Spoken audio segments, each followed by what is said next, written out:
이제 추가적으로 더 나오는 거, 이게 하나가 아니라 적어도 둘, 기껏해야 둘, 정확히 둘, 뭐 이런 식으로 확장도 할 수가 있겠죠. 그 표현을 어떻게 할 수 있느냐, 그거에 대해서 더 알아보겠습니다. 예를 들어 가지고 이런 표현은 그 수 표현을 제시하는 방식이 있는데, 수로 논리 자체가 원래는 수학 기초론을 이제 발전시키면서 나오는 거라고 말씀을 드렸잖아요. 근데 수라는 게 어떤 식으로 기원을 했냐, 이런 거를 말하는 여러 가지 방식이 있는데, 하나는 순서 개념이 있습니다. 이런 거를 보통 올디나리라고 해요. 올디나리라고 해서 이거는 첫째, 둘째, 셋째, 다음 수라는 표현이 있죠. 0이 첫 번째 수면 1은 다음 수고, 그 2가 또 그거 1의 다음 수고, 뭐 이런 식으로 표현하는 오디날과 관련된 그런 방식이 하나가 있다면, 카디날이라고 해가지고 이거는 양개념입니다. 양개념을 통해 가지고 수학 기초론을 펼친 게 이제 수로 논리를 최초로 제시한 고틀로 프레게라는 학자였는데, 사실 양개념과 관련되는 거는 양개념으로 이제 수학 기초론을 이렇게 쌓는 방식은 많은 경우에 좀 철학 영역에서 많이 하고 있고요. 여러분들이 수학이나 뭐 이런 거에 관심이 있다고 한다면 집합론이나 이제 수학에서 다루고 있는 대부분의 수 개념의 가장 기초 개념은 오디날에서 시작을 합니다.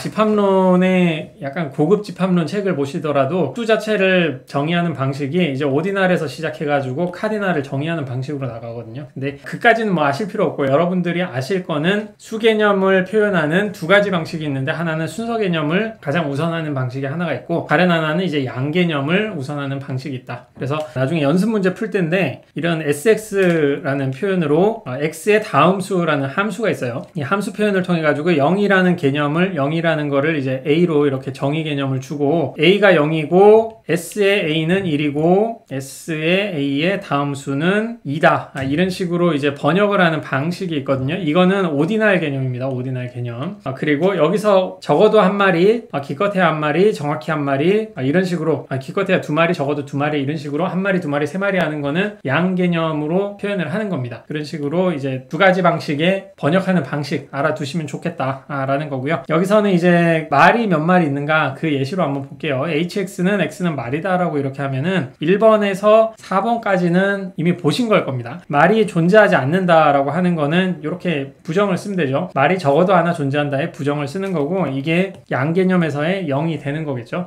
그리고 적어도 한 마리의 말이 존재한다 라고 하는 거는 이거는 이제 1, 2, 3, 4라고 얘기를 할 수는 없고, 그냥 하나 이상이라고 얘기를 할 수 있고, 기껏해야 한 마리 말이 존재한다는 하나 이하라는 표현이죠. 현재 조선의 왕이 적어도 하나 있다. 현재 조선의 왕이 기껏해야 한 명 있다. 뭐 그것과도 똑같은 구조죠. 우리가 이미 배운 구조입니다. 그리고 이 두 개를 합쳐서 정확히 한 마리의 말이 존재한다 라는 걸로 이런 식으로 번역을 할 수 있고요. 5, 6, 7번은 이제 하나가 아니라 둘이 되는 겁니다. 둘. 그렇다면은 적어도 두 마리의 말이 존재한다는 어떻게 해야 될까요? 한 마리는 hx 이러면 적어도 한 마리가 존재한다 라는 거였죠. 거기에 추가해가지고 x라는 대상과 y라는 대상이 존재하는데, x도 말이고 y도 말이고, 근데 이 x, y가 같지가 않아. 서로 다른 대상이야 라고 얘기를 해주면은 이거는 적어도 두 마리의 말이 존재한다라는 표현이 되겠죠. 이런 식으로 적을 수가 있는 거고요. 기껏해야 두 마리의 말이 존재한다는 어떻게 그럼 표현할 수 있을까요? 기껏해야 두 마리는 기껏해야 한 마리 한번 생각해서 해보시면은 올 X가 있고 올 Y가 있고 올 Z, 기껏해야 두 마리니까 세 마리를 한번 생각해 보시면 되는 거죠. 임의의 대상 뭐든 간에 X라는 대상은 말이 없고 Y라는 대상도 말이야, 그리고 Z라는 대상도 말이네. 근데 이렇게 되는 경우에는 사실은 X와 Y는 같은 대상이야 이거나, Y와 Z는 또 같은 대상이거나, Z와 X는 또 같은 대상인 거야. 사실은 이렇게 5월로 연결을 해주면은 X, Y, Z가 전부 다 같다. 그러니까 후건을 한번 볼게요. X, Y, Z가 같은지 다른지는 모르겠지만 전혀 존재하지 않는다고 한다면 정권이 이제 거짓이 돼가지고 사소하게 둘이 될 거고, 두 마리라고 한다면 X, Y가 다르고 Z는 누군가와 이제 같을 그런 상황이잖아요. 그러니까 그 상황을 한번 생각을 해보면은 X와 Y는 다르지만 X와 Z가 같던가 Y와 Z가 같다 라고 하는 상황이죠. 그래서 이 두 개가 이제 참인 참인 그런 상황이 되잖아요. 이거는 진리값에는 큰 영향을 못 미치고 있는 그런 상황이죠. x와 y가 무조건 달라야 돼 이런 얘기를 또 하는 건 아니잖아요. 기껏해야 두 마리가 있다라고 하는 거. 한 마리면은 x, y, z가 전부 다 같다라는 게 참이 돼가지고 이게 참이고 이게 참이 되는 거고, 두 마리가 된다라고 하면은 이 중에 하나는 좀 거짓이 되겠죠. 이 중에 하나는 거짓이 될 텐데 5월 문장으로 돼 있기 때문에 셋 중에 하나만 이제 만족을 하더라도 그거는 또 참이 되잖아요. 그러니까 둘일 때 그렇게 되고, 만약에 세 마리라고 한다면은 두 마리를 넘어가는 세 마리가 있다라고 한다면은 x와 y와 z가 전부 다 다른 이런 관계에 해당하는 게 되니까 후건이 이렇게 될 수가 없겠죠. 그래서 전부 다 거짓이 되는 그런 상황이 나오니까 어떤 대상 세 개에 대해서 후건이 거짓이 돼가지고 이거는 전체가 거짓이 된다. 그래서 기껏해야 두 마리가 이런 식으로 좀 표현이 되는 겁니다. 그래서 적어도 두 마리, 기껏해야 두 마리. 근데 이 두 개를 이제 합치게 되면 소맥스 서마에 여기 있으니까 요것과 end까지 이렇게 적어주는 거죠. end까지. 그리고 xy 적었으니까 y를 안 적었잖아요.